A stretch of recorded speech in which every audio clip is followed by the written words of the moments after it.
The four elder princes were cursing Prince Jain Alam and advising the king to banish him. The king in his distress issued an order that whoever sees Prince Jain Alam should immediately present him in the court. One day, a very famous old man came to the king's court. Seeing the king, he said, 50,000 miles from here is a fairy kingdom, Bakawali.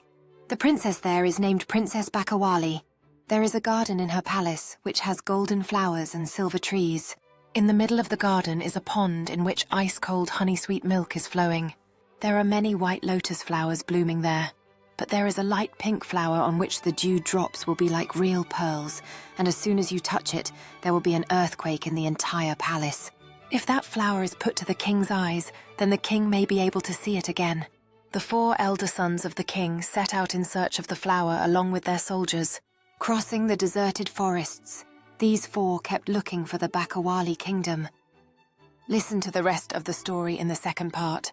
Subscribe to our channel.